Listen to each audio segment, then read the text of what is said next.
it's a collaboration episode because those always work. Alright, I suppose I should alleviate some confusion. Why do I think it's a bad idea for this show in particular to have collaborations? Well, part of the reason is that none of the collabs before this have proven all that successful. Also, in most cases you could probably tell who wrote the episode without even looking, because each of the writers have their own distinct style. When those styles come together, the episodes can seem to come from two different visions entirely. I must also admit that the pairings we've had weren't exactly the best choices. An ideal pairing would be two writers covering each other's weaknesses, like say Dave Polsky's comedy fused with Cindy Morrow's heart and emotion. I'd say that this episode started to make me reconsider collaborations, but with Ed Valentine only having written one episode prior to this, it's kinda hard to say. The episode starts with Twilight getting a letter saying that Cadence is coming to visit. Then Fluttershy bursts in to say that she's given permission to observe the Breezies. No, we are not talking about that. It's a story I'm going to have to tell you another day. There was blood everywhere. Pinkie Pie bursts in and is excited about used patio furniture. Now that's not too far out of the norm, I guess, but they're already pushing her character and we're not even at the title sequence. So Fluttershy takes off, and then Pinkie runs after her saying that she'll never forget her. And then she gets distracted by a balloon.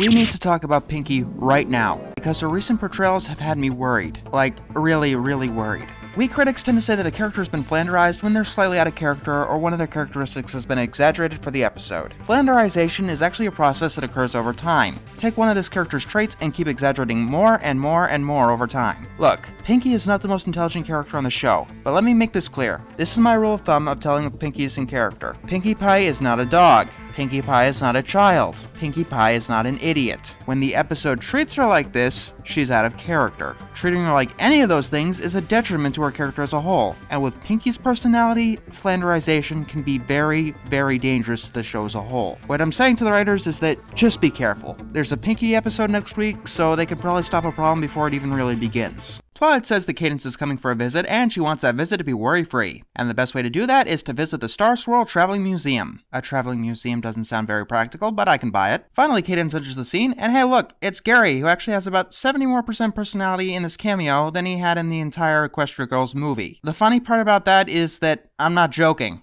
I also do like that Twilight's princesshood is finally being addressed, and it's kind of about time. The rest of the group says that they're going to make sure nothing interrupts Twilight's day, when all of a sudden, Discord appears. He's apparently sick with something called the blue flu, which gives him blue skin and random sneezes that make his powers go out of control. Could somebody find me a fainting couch?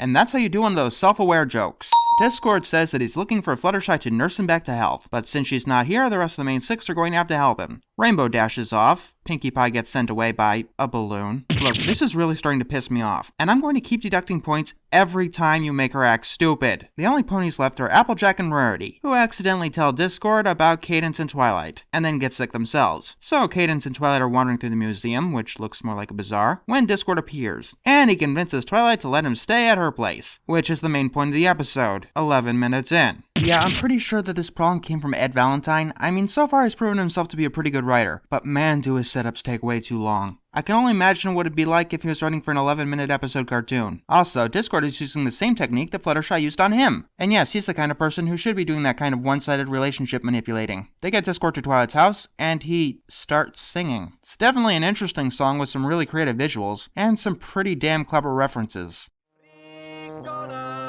It's almost like Aladdin's Friend Like Me, except in reverse. The song as a whole, though, I don't exactly know how to feel towards it. Discord then reveals that there's a magic flower that could cure him. The only problem is that it grows at the edge of Equestria. Discord will show them where it is, but they need to fly him in a giant golden chariot. Doing okay there?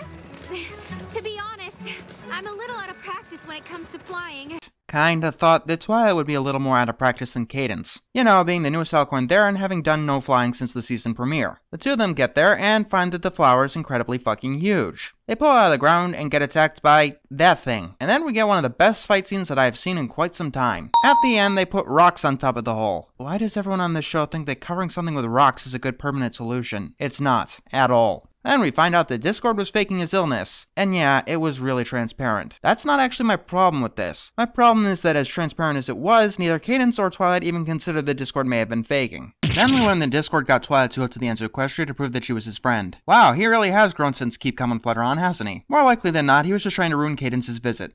Which he fails to do because Cadence thought that her day-to-day life lacked excitement. Weird that she thinks that considering that she nearly died twice. But whatever, Shining Armor's got some work to do. The Worm Thing pops back up and gets Discord sick for real this time. Hey, it's a collaboration that actually worked. Wow. I still don't think that this was an ideal pairing. It fused Megan McCarthy's strengths with Ed Valentine's weaknesses, which, considering the last collaboration, is definitely better than it could have been. But, for what it's worth, once the plot actually got going, the episode was entertaining all the way through, and for various reasons. It's just that it took way too long for things to actually get going. This might not have bothered me that much, but it's the exact same problem in the last Ed Valentine episode, and it's something that he seriously has to work on. And speaking of things that need working on, good luck, Amy Keating Rogers. Fix this problem before it starts.